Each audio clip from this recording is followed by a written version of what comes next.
applicable to our ordinary life.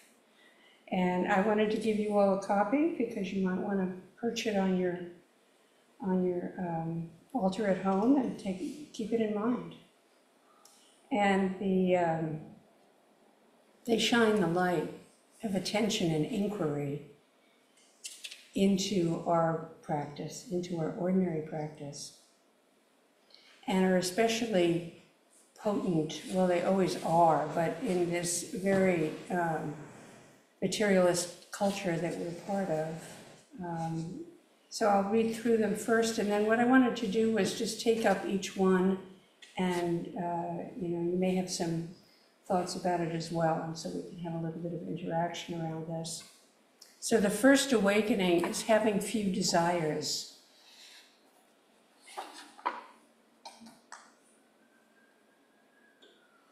The second is knowing how much is enough. The third is enjoying serenity. And then the fourth is diligent effort. The fifth awakening is not neglecting mindfulness. The sixth is practicing meditation. The seventh is cultivating wisdom. And the eighth is not engaging in hollow discussions. Interesting that that's the eighth one.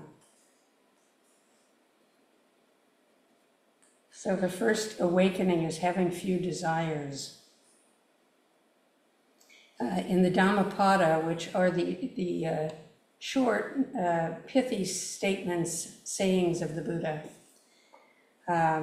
there is this one: everywhere flows the streams. The creeper of desire grows everywhere. If you see the creeper grow, cut off its roots by the power of wisdom. So that's helpful and not helpful, because what is this power of wisdom? So desires. It's important not to besmirch desire, because desire is kind of at the root of all of life. But when we are led around by our desires without realizing or questioning them or looking more fully into whether they are necessary or not, we can get really caught and messed up by never being able to satisfy desires. So the power of wisdom. The power of wisdom is the freedom of mind in the very midst of sense and perception. The freedom of mind in the very moment of desire, which is really another way of saying realizing that you're in the clutch of desire. And once we realize it, then we have choices. We can go ahead and indulge our desire, perhaps, maybe, not all of them. Or we can refrain because it's actually not necessary, because actually it leads in the wrong direction for us. So desire could be the thing that reinforces compulsions and being desire for a drink when we're really trying not to be drinking, or drugging, or whatever it is that leads us in the wrong, away from being happy, away from being recognizing our wholeness. Because if there's desire, the other part of it is that it comes from a place that is not complete. And so it's one reason why we want to look very minutely at this particular one, having few desires.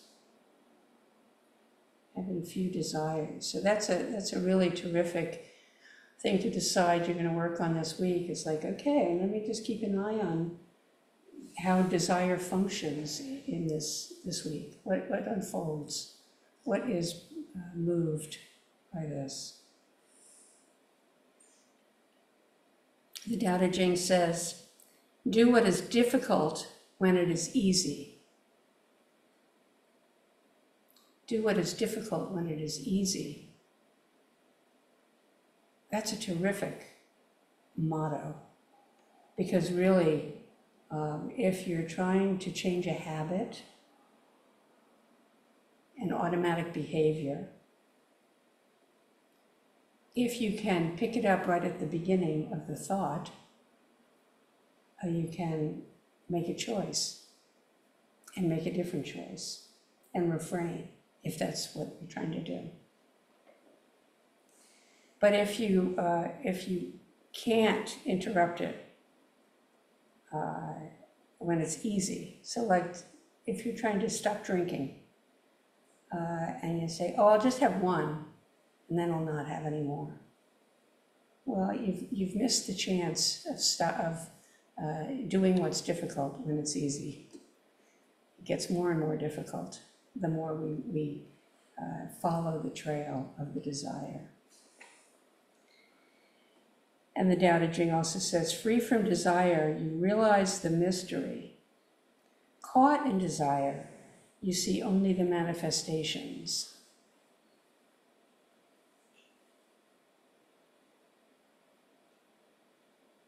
When we're sitting in Zazen and really settled, the mind is present, settled in the moment, we can really appreciate the great mystery of this life, not just in Zazen, but in general. A quiet mind and a warm and open heart is really the ground for appreciating this profound mystery that life is, life on this planet. And that is maybe the most significant sense of meaning that we can experience.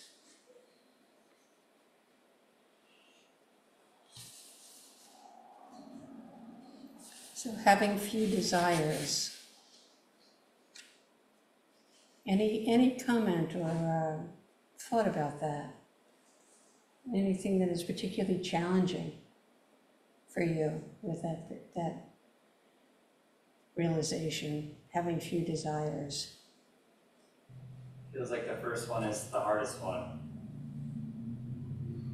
I think like I can practice meditation. That's the 6. That one's not too bad. But having few desires, that one's pretty tough. Yeah. The 8.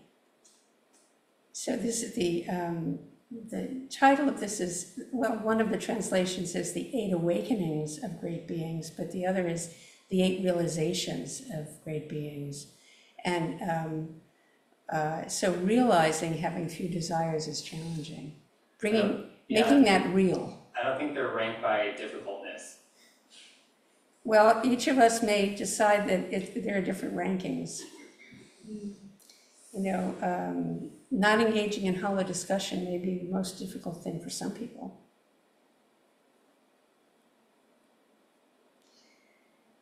Is that the most difficult one for everybody? Or are there others that would take precedence? The thing is, you don't have to choose which is the hardest, but you can notice. The second awakening is knowing how much is enough. You know, when I read these for the first time, that one really filled me with relief. It filled me with relief. All that I could say was yes. Realizing how much is enough. Because in this culture, it's based on never enough. Never enough. That's our whole economy right there, never enough. So we can be raised up in that from the time we're tiny people, always looking for the next thrill or the next toy or the next relationship or the next job or whatever we fill our life with. How much is enough? Toba Beta, who was an Indonesian writer, said greed is a little more than enough. I thought that was really pithy. Greed is a little more than enough. So as we work with greed, anger, and delusion, we need to tune into in what ways are we greedy? Some people work much more with greed. Some people work much more with anger. And some people much more with ignorance. There are the three types. But greed is a little more than enough. So I think of that when I have my breakfast in the morning. Oh, is this enough? Or, oh, maybe just a little bit more. Or coffee.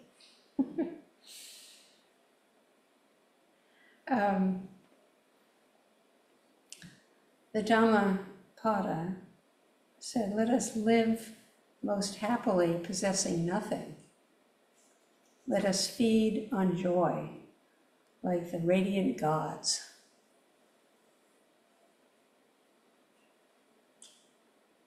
There's a whole movement now, the simplicity movement. I don't know if you're tuning into that at all or if that inspires you at all. But it's really, that's what underlies it, is the looking at what is more than enough. What is all of this excess doing for us?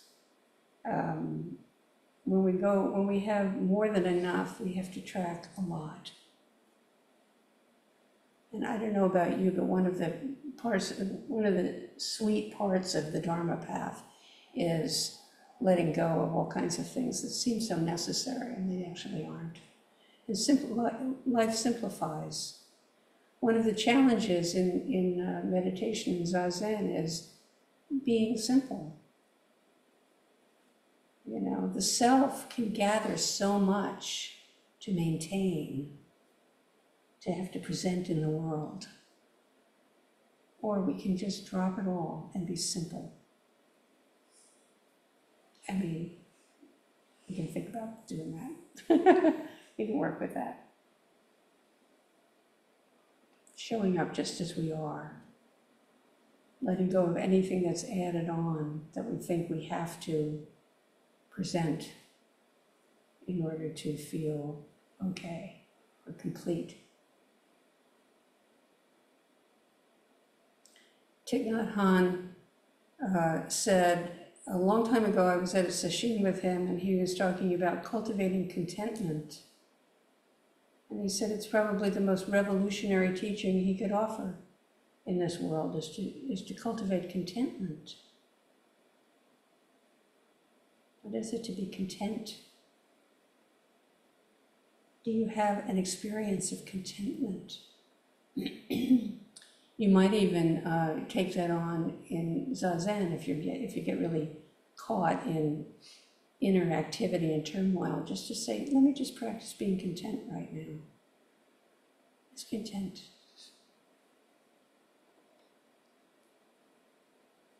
Contentment is sometimes described as the garment that never wears out.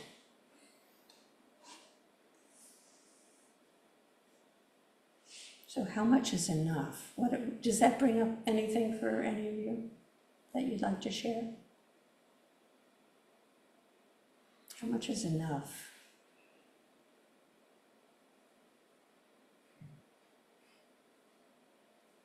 Yeah, I guess my biggest issue with that would probably be the dinner table. I can be pretty comfortable by having less, I realize, when I actually do it. But it tastes so good that I want more. And of course, that isn't, real good for everything. Mm-hmm. Yeah. So food, money, time, clothing, tools, zazen, love. I mean, what are the things that drive the sense that there's not enough in your own life?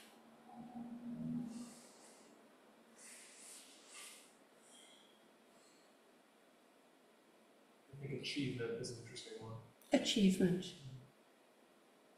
Yeah. I'm always chasing one other thing. One more Well, achievement. not a thing, and one more moment, I guess, of success, maybe. One more moment of success. Yeah, trying to put words to it. I'm not sure that's right. Yeah, and the thing about that is, if you think of achievement on the one hand, but also skills, I recommend skills. And, you know, earlier in our life, that's what we're all about, is getting a lot of skills on board. And the more the better, actually. So that you always you gain confidence in your ability to address the material needs of the world. Helpful. But achievement is different. Achievement is status. I mean, the status part of achievement is something that, you know, is like really elusive. And you look at the profound unhappiness of people who are famous and the difficulties of that life. Famous in all different kinds of ways. And it's not the same as happiness, goodness, beneficence. So then the next one is enjoying serenity. I think we have a room full of people now here who enjoy serenity. And we have a town full of people who enjoy serenity because everybody goes hiking and goes into the woods and into the garden and goes swimming, plays music. All of that is a source of great serenity. Enjoying serenity, not always having to be entertained.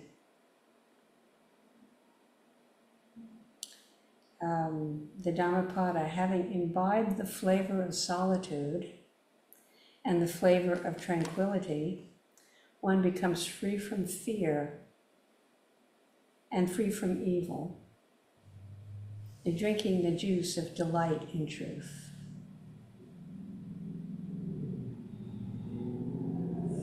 The flavor of solitude is very much part of serenity, solitude. And it's one of the things that can be very challenging about practicing Zazen, being willing to be solo, to be just with one's own mind and heart. And yet when we can really come to enjoy the infusion of serenity that comes when we are at ease in the solitude of Zazen.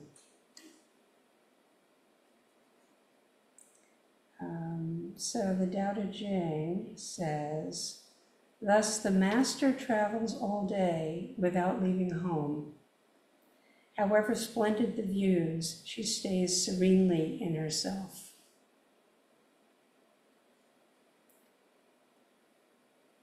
She, he, they, serenely in the self that is complete and is present right here. So there's always serenity at hand when we discover serenity, when we have practiced, made room for serenity in our life. Any comment on that? Yeah. Yeah, I find it really challenging living in a household with two other people now that are not very serene, very busy all the time. That's their nature, and I'm not that way. I'm the opposite. And this brings in wisdom and mindfulness, try not to get into conflict over that, to find my time to be in serenity, which I'd rather be a lot of the time. So that raises the question of what are the conditions that are necessary for serenity? Is it possible to experience serenity in a crowd, in a household, a family who you have all kinds of history with? Basically, what it comes down to. What are the conditions that are necessary for serenity? Is serenity ever available, no matter what the conditions? So that would be a way to work with this one, is to look into that. Yeah. The fourth is diligent effort. The fourth awakening is diligent effort. And Dhammapada says, do not practice base ways, do not dwell in heedlessness, do not act on false views, do not increase worldliness. Diligent effort. So,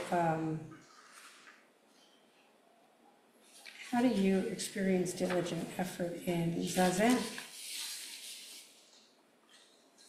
Diligent effort in brushing your teeth. Diligent effort in doing the laundry. Or in staying in touch with distant relatives. Or what's the heart of diligent effort? One of the things that Dogen says about this is it's wholeheartedness, wholehearted effort. If you're doing it, really do it. 100%, be right with it.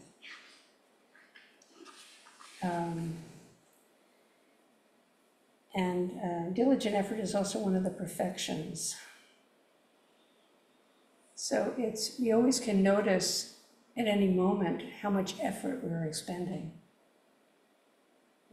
So with anything that we're doing. I don't know, how much effort is expended when you go to bed at night. Maybe that's one place where you don't have to do diligent effort. Because diligence is it's an undertaking, right? It's an intention. And we can notice when we're diligent and when we're not. Because we're not always diligent. I mean, I'm not. Maybe you are. So Dogen said, to ceaselessly practice all wholesome dharmas, to be pure-hearted without adulteration, and to keep going forward without regression. That's a really interesting insight that he's containing in this. Going forward without regression. One of the worries that often is expressed to me by everybody who practices is, I feel like I've never gotten anywhere with this. There's a real fear that if you find yourself relapsing into old patterns and stuff, that it negates all of the effort that has been expounded or expressed, but not so. So diligent effort is not steady state like nothing else is. Everything is various, right? Our energies change, the conditions change.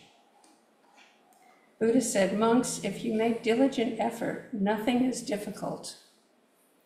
For this reason, you should practice diligence. It is like the ability of a continuous trickle of water to bore a hole into a rock.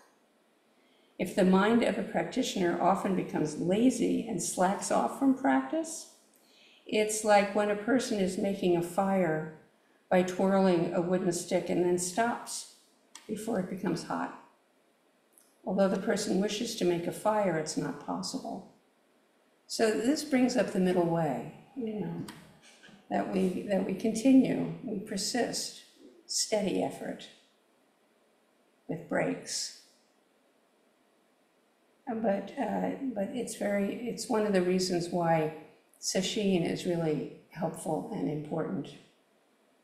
Because in sesshin, all of the conditions are there to support us doing steady effort in a way that conditions when we're not in sesshin really can lead us away from our effort to be present.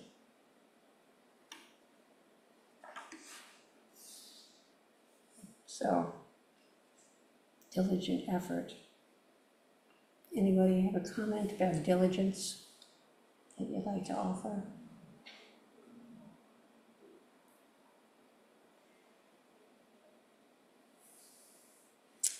Okay, so the next one is the fifth awakening is not neglecting mindfulness. The thing about mindfulness is that the Buddha said, mindfulness is maintaining the awareness of the vow. That's what mindfulness comes down to, and maintaining the intention to be awake and to awaken. The characteristics of mindfulness, what are the three characteristics of mindfulness? What's one?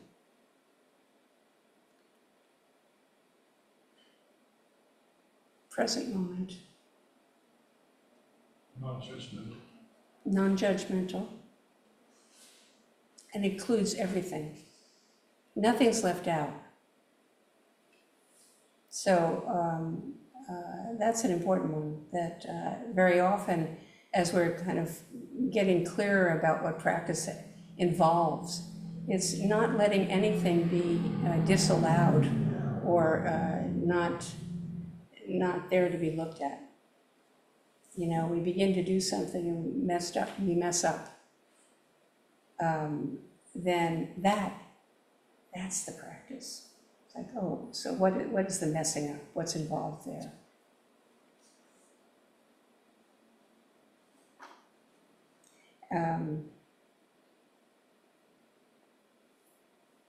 So the four foundations of mindfulness. Who remembers those four foundations of mindfulness? What's the first one? First one is we're aware of the body, mindful of body. Second is mindful of feeling. Is it pleasant, unpleasant, or neutral? The third is mindful of consciousness. And what that can refer to is kind of the energetic feeling of whatever the experience is.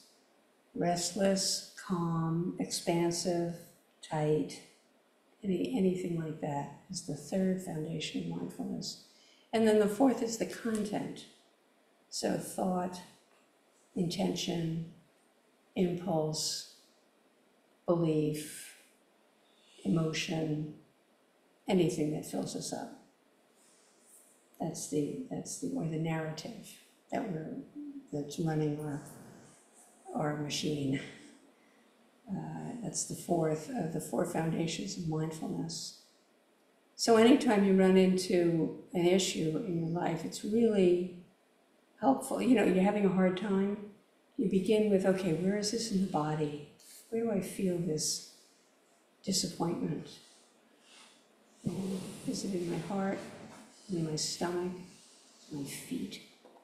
Where is this physically? What is the physical experience of it?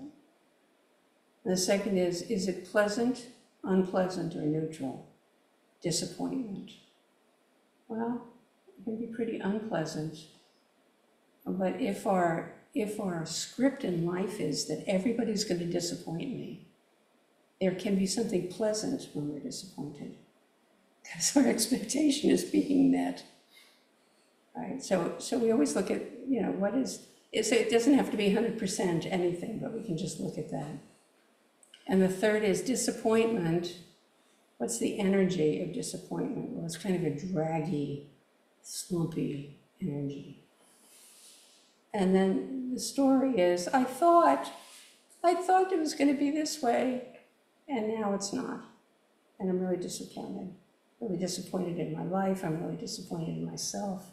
Disappointed in the other person. So I thought when I got a college degree, everything was going to be hunky-dory. Yeah, so that's using the 4 foundations of mindfulness to help you look into the characteristics of your experience. And there's a huge freedom in that, when we can really start to look at what makes up this experience.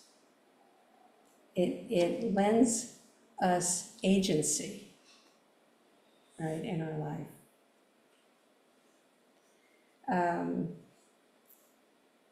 So, never losing touch with the vow to awaken, with the basic intention to be present and really own our own experience. So what happens when you neglect mindfulness? What gets in the way for you? What conditions tend you toward losing track of paying attention? I would say pain and expectation. Mm. For me, both of those. Uh-huh. Pain. Pain, physical or emotional. Yeah. And then, expecting or imagining I knew something that it turns out I didn't know. And then I'm just in my head. Yeah. Trying to sort that out. Yeah. And pain, physical or emotional pain, is thoroughly the self. The self that is cherished, not necessarily in a positive way. But when you're in pain, it's very hard to pay attention to anything else. And it can be very hard to be aware that you're in pain, but there's nothing but the pain. And so practice, there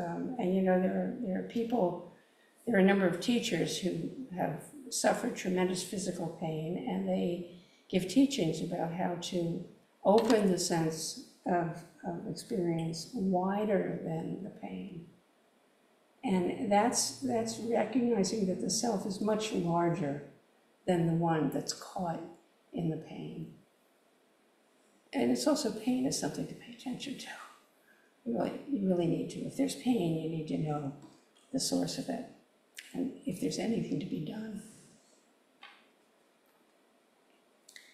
The next one is practicing meditation, which Dogen talks about shining the light within. And I think that line is really potent. If you're sitting in Zazen and you've settled a little bit, and then turn the light to shine within, is very interesting. If you know what it means, or if you don't know what it means, especially if you don't know what it means, it's like, what light? What does this mean? What is the experience of this? Because you can't think it. It is a visceral instruction. You must know, says Dogen, that the true Dharma appears of itself. If you concentrate your efforts single-mindedly, that in itself is wholeheartedly engaging the way. Realization is naturally undefiled.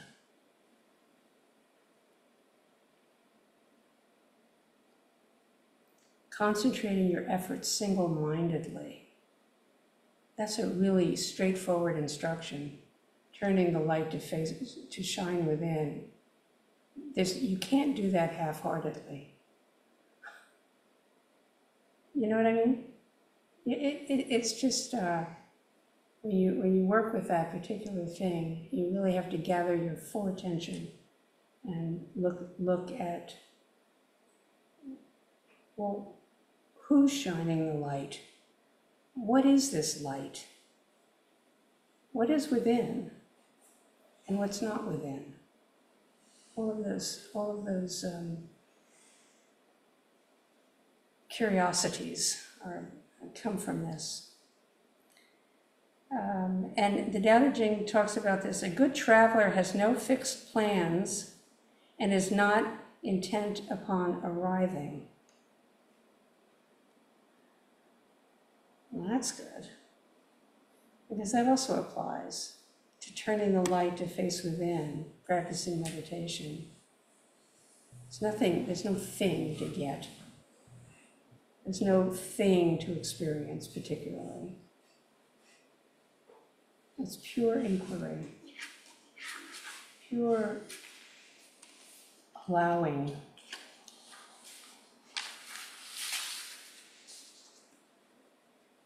Realization is naturally undefiled. So there's that word again, realization. Realizing for yourself, the kind of realization that says, oh, I get it. Oh, this.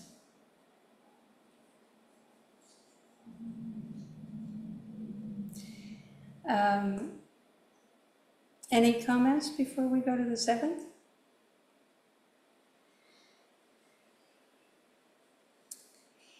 And so the 7th is cultivating wisdom. Well, that's a catch-all phrase, wisdom, cultivating wisdom. So, I don't know, maybe this was in the Dhammapada. Integration of presence, compassion, and equanimity is wisdom. Being able to be present, warm-hearted, and hold no particular idea. Understanding that all things, without exception, are impermanent, unsatisfactory, and devoid of self-nature. That's the constant harangue of Buddhist teaching.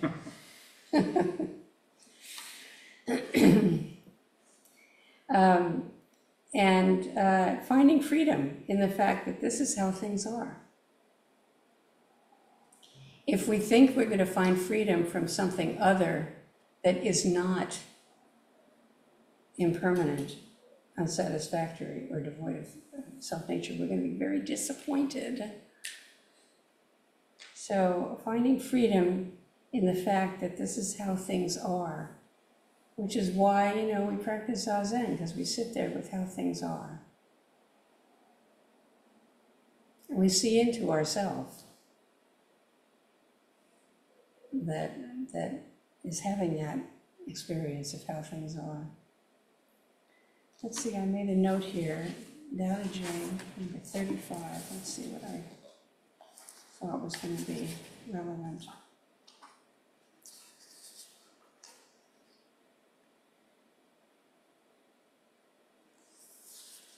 Music, or the smell of good cooking, may make people stop and enjoy. But words that point to the Tao seem monotonous and without flavor. When you look for it, there's nothing to see. When you listen for it, there's nothing to hear.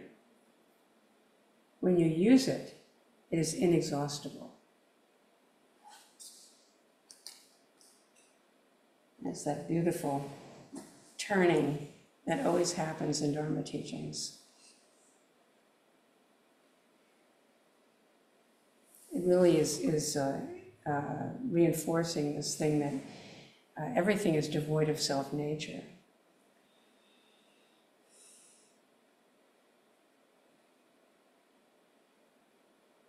And then the last thing, before I put you all to sleep, is everybody awake? Thanks, man, yeah. Okay, just checking. The eighth awakening is not engaging in hollow discussions. Master Dogen said, to totally know the true form of all things is the same as being without idle talk. In that complete knowing, there is no room, no opportunity for idle talk. Knowing the true form of a thing, there is no one to speak about it idly. or to speak about it at all.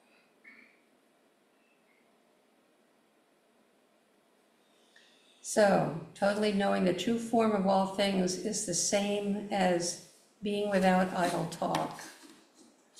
You know, one of the things that I noticed, and I'm curious to hear from you all about this, is that the longer I practiced Zen, the less interested I was in idle talk. It used to make up the entirety of my social interactions. And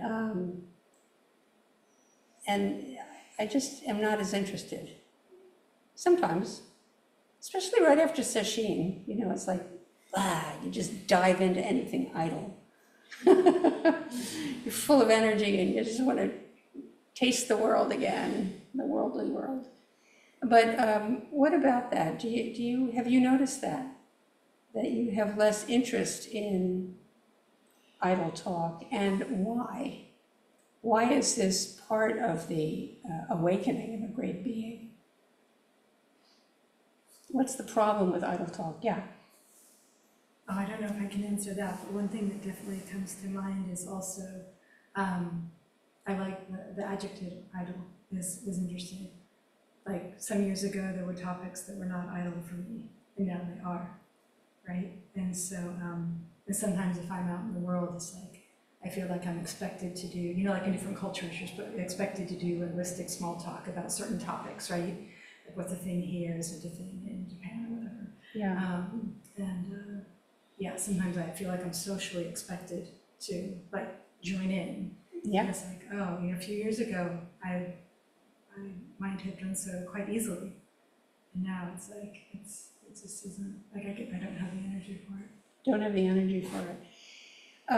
So it's complicated because one of the problems with with refusing to engage at that level is that it can feel judgmental to other people. And so to regard our own preferences with skill. And at times when the only thing that's going on, or the connecting tool is idle talk, the most important part is not to be drawn away from precept. So if idle talk is shit talking, then it's usually a good thing to just refrain, right? But if idle talk is just about, I don't know, where you get the best deal on bread, that has no harm, right? So we're always guided in how we approach idle talk by the precepts, and not causing harm, and looking at what is the way to connect, because connection is really important to safeguard when it's safe. Not all connection is safe, but when it's safe, to safeguard it and to appreciate it, and not to. I mean, we can get too pure about practice and like, oh, I'm not going to be defiled by, you know, the people who don't practice. That's a problem. But we all handle that in various ways. So the beauty of all of these teachings is that they're always encouraging us to practice the middle way and not to be too absolutist in any direction.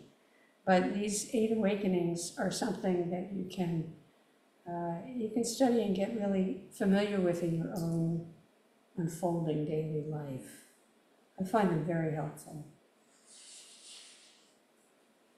You know, especially if I'm in a store with a lot of terrific things. I remember, a few desires. What's enough? I used to need more pots and pans. I don't anymore. Everything changes, you know. So, thank you for listening. I hope this is useful.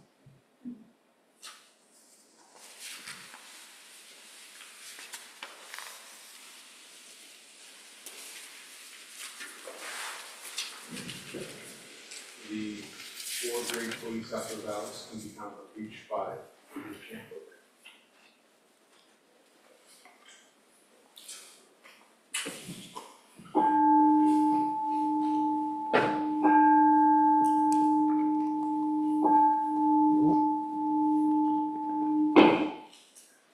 Four great bodhisattva vows. Beings are numberless. I vow to free them. The illusions are